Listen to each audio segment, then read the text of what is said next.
Agaseke k'amakuru mu karere ngapfunduriye muri Kongo Kinshasa. Ihuriro ry'ingabo zirwanira ubutegetsi bwa Kongo Kinshasa rirashinjwa kuri arisuka ibisasu mu bice bituye cyane muri Minembwe. Ni mu ntara y'Kivu y'Amajyepfo nk'uko itangazo ryashyizweho na Ventura kuwa kane ribitangaza. Iri tangazo bigaragaza ko mu ijoro ryo kuwa gatatu ushize itariki 3 kugeza kuri Nyakamenena guhera saa 9 z'ijoro kugeza saa 11 za mu gitondo ihuriro ry'ingabo z'ubutegetsi bwa Kinshasa zakajije umurego mu gusuka ibisasu mu bice bituye cyane bya Gakenke, Bidegu na Mikenke muri Minembwe bakoresheje drone za kamikaze na za KT6. AFC Ventura yibutsa ko ubutegetsi bwa Kinshasa bwari bwaburiwe ku mugaragaro ingaruka zikomeye z'ibi bitero byagiye bikomeza kubiba imfu, gusenya imitungo y'abaturage ndetse no kwimura ku gahato ibihumbi by'abaturage. Bavuga kandi ko abanyekongo kimwe n'umuryango mpuzamahanga bamenyeshejwe neza iyi miburo bahaye ubutegetsi. Itangazo rya AFC Ventura rirangira gutyo, ariko riro ryari riherutse kubera ubutegetsi bwa Kongo ko ritazakomeza kurebera ibyo bitero, ahubwo ko ingabo zaryo zitazongera kurinda ibice rigenzura gusa, ahubwo rizafata ingamba zose zikenewe zigasunika izi ngabo za leta kugeza kuri ibirindiro byazo. Hanyuma ihuriro ry'amashyaka arwanya ubutegetsi muri Kongo Kinshasa ryatangaje ko igikorwa cya Ville Morte cyangwa se umunsi wo guhagarika ibikorwa cyabaye intsinzi ikomeye ya politike. Iryo ryavuze ko abaturage benshi bo muri Kinshasa bitabiriye icyo gikorwa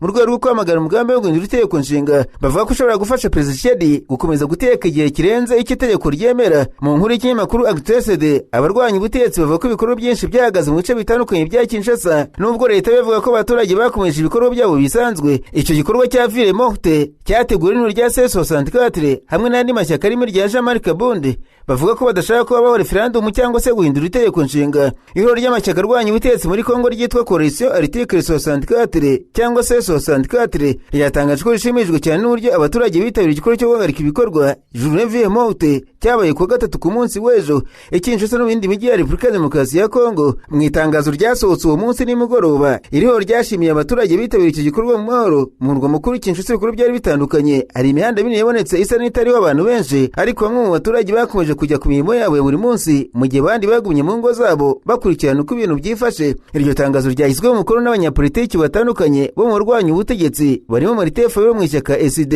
Jean-Marc Kabonde wo mu Alliance pour le Changement, Moïse Katumbi wo mu ishyaka Ensemble pour la République, Augustin Matata Ponyo w'ishyaka Leadership et Gouvernance pour le Développement ndetse na Delice Sanga w'ishyaka Amvor.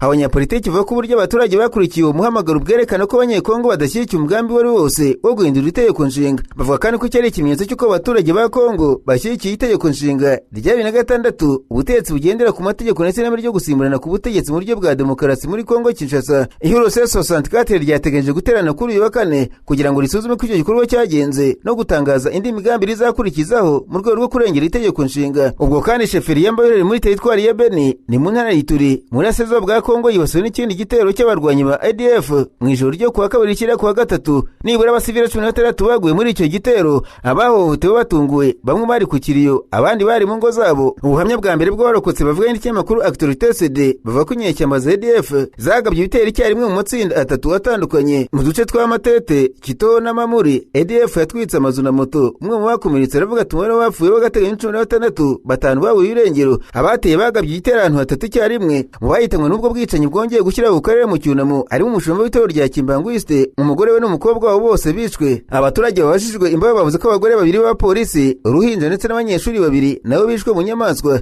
Igitero cyagabwe kuri Mbaho kijimwe, igitero cyagabwe mu mujyi wa Beni ndetse na Vemba, imijyi bituranye, akicwa nibura abantu 21 mu ntera itarenze kilometero 20. ADF kandi yeretse kubicira abasivile 40 bitera uburakari n'umujinya mu baturage batuye muri Beni. Naho igihugu cy'u Burundi cyamagariye umuryango mpuzamahanga kongera uruhare rwabo mu gukemura ikibazo cy'umutekano muke n'asizo bwa Kongo. Leta y'u Burundi ivuga ko ibikorwa by'imitwe yitwaje intwaro bikomeje guteza umutekano muke muri ako karere, bigatuma abaturage benshi bava mu byabo ndetse bikabangamira ituze ry'ibihugu byo mu karere k'ibiyaga bigari. Mu butumwa bwatangajwe n'abategetsi b'u Burundi, iki gihugu cyasabye amahanga kongera ubufasha mu rwego rw'umutekano, gushyigikira ibiganiro bya diplomasi no gufasha mu bikorwa by'ubutabazi ku baturage bahunze imirwano. Uburundi bushimangira ko ikibazo cy'umutekano muke n'asizo bwa Kongo kidakwiye gufatwa nk'ikibazo cya Kongo gusa, ahubwo ko ari ikibazo gifite ingaruka mu karere kose. Iyi nkurije mu gihe akomeje gushyamira hagati ya leta ya Kongo n'imitwe yitwaje intwaro irimo M23 ndetse n'impungenge z'uko amakimbirane ashobora gukomeza gukwira mu karere. Icyakora Perezida wa Repubulika y'u Burundi akaba na Perezida w'umuryango wa Afurika yunze ubumwe w'iki gihe General Major Evariste Ndayishimiye yakira ubutumwa buturutse mu ihuriro East Congo Diaspora mu ngoro ya Perezida Igitega.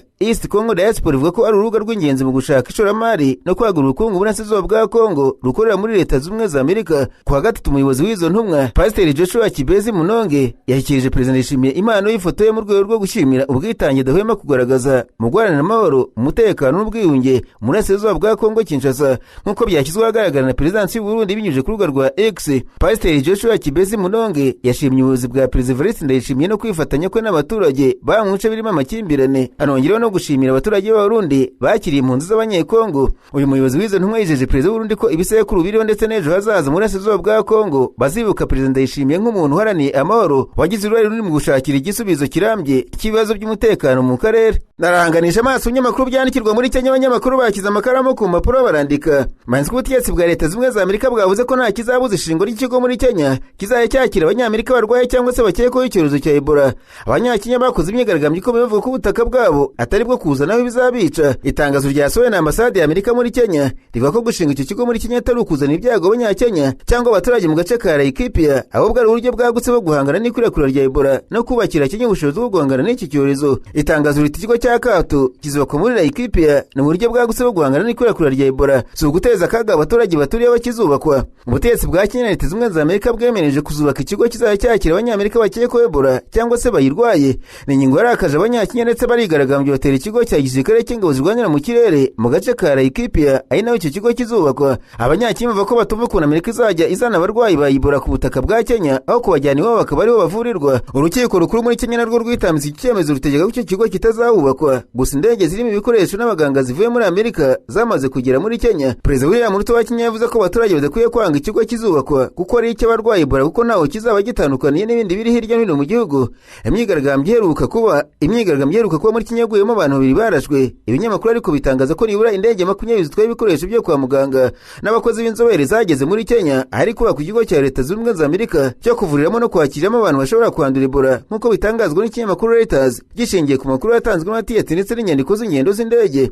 Izo ndege zakomeje kugeza ibikoresho muri icyo gihugu nubwo habaye imyigaragambyo yo kwamagana uwo mushinga, ndetse n'urukiko rwo muri Kenya rwari rwategetse ko ibikorwa bihagarara. Abantu 2 bishwe mu myigaragambyo ibera mu mujyi wa Nanyuki rwagati muri Kenya, aho niho hari ibirindiro by'ingabo zirwanira mu kirere za Kenya, kandi naho igisirikare cya Amerika kirimo kubaka icyo kigo gifite ibitanda 50 kizajya cyakira abanyamerika bashobora kuba banduye Ebola cyangwa se barahuye n'abayirwaye. Abamaze kwandura Ebola muri Congo Kinshasa aho icyorezo cyatangiriye no muri Uganda bihana imbibi barabarirwa muri magana. Ubutumwa bw'ibanga bwoherejwe n'abadiplomate b'abanyamerika bumwe muri bwo Reuters yabonye buvuga ko Perezida wa Kenya William Ruto ashobora kuba yarasuzugwe urugero rw'uko abanyakenya barimo kwamagana uwo mushinga. Uyu mushinga watumye bamwe banenga Amerika bavuga ko irimo kwimurira muri iki kibazo cyo kwita ku barwayi bayo bwite. Ku itariki 8 z'ukwezi kwa Gicurasi urukiko rwo muri Kenya rwategetse ko ibikorwa byo kubaka icyo kigo cyo kwakira abarwayi ba Ebola gihagarara. Ariko urubuga rukurikirana ingendo z'indege rwa Flight Radar 24 rwerekanye ko indege za gisirikare za Amerika zakomeje kugwa i Nanyuki no mu minsi yakurikiye iryo tegeko. Urwo rubuga rwerekana ko nibura indege za gisirikare 6 harimo izo mu bwoko bwa C-130 na C-17 zitwara imizigo zagize i Nanyuki kuva ku itariki ya 24 z'ukwezi kwa gatanu. Muri zo 3 zagezeho nyuma y'itegeko ry'urukiko.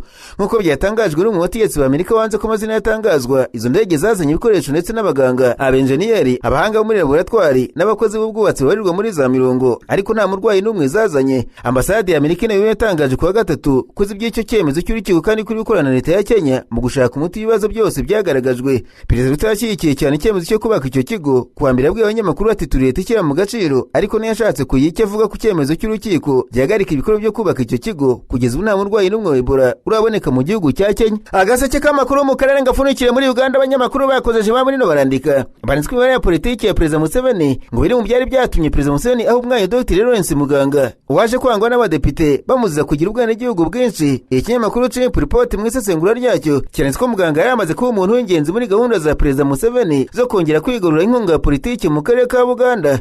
Nk'uko bivugwa n'amakuru bo mu ishyaka NRM ndetse n'abari hafi y'ibiro bya Perezida Museveni, ishyirwa rya Dr. Lawrence Muganga ntiryabaye impanuka cyangwa se ibintu byatunguranye, ahubwo ngo ryari umusaruro w'imyaka myinshi Perezida Museveni amaze agirana ibiganiro bice bimwe na bimwe by'umuryango w'Abanyarwanda baba muri Uganda bari bamaze igihe batishimiye uburyo Leta yari iri gukemura ibibazo by'ubwenegihugu n'abinjira n'abasohoka. Imizi y'icyo cyemezo ishobora gukurikiranwa kugeza mu matora rusange yo mu myaka 5 ishize. Igihe ishyaka riri ku butegetsi NRM ryagize kimwe mu bibi cyane mu matora yo mu karere ka Buganda, mu gihe ishyaka National Unity Platform ryacyaguranye ryigarurira ibice byinshi by'ako karere. Kubera impungenge zatewe n'ubuemere bwo gutsindwa amatora, Perezida Museveni ngo yategetse ko hakorwa ubushakashatsi n'ibiganiro kugira ngo hamenyekane impamvu amatsinda y'abaturage yari asanzwe ashyigikiye ishyaka riri ku butegetsi yatangiye kurivaho nk'uko abafasha perezida Museveni babivuga. Kimwe mu byagaragaye muri ubwo bushakashatsi nuko ari ukwiyongera kuko utishimira uburyo ibintu bikorwa kuri bamwe mu bagize umuryango w'abanyarwanda bo muri Uganda. Benshi bavuga ko abana babo bangirwa guhabwa pasiporo nubwo ari abaturage ba Uganda byemewe n'amategeko, abandi bakavuga ko bagiraga ibibazo byo kubona indangamuntu z'igihugu ndetse bakavuga ko bakorerwaga ivangura mu gihe cyo kugenzura no kwemeza ubwenegihugu bwabo. Umwe mu bategetsi bakuru bazi neza iby'ibyo biganiro avuga ko perezida Museveni yakomeje kubwirwa kenshi ko abantu benshi bumvaga bafatwa nk'abanyamahanga kandi bari mu gihugu cyabo bwite. Mu myaka myinshi yashize abarwanashyaka barimo Frank Gashumba hamwe n'abayobozi b'abavandimwe bashinja umuyobozi bo muri Minisiteri y'Umutekano w'imbere mu gihugu n'ikigo gishinzwe ubwenegihugu n'abinjira n'abasohoka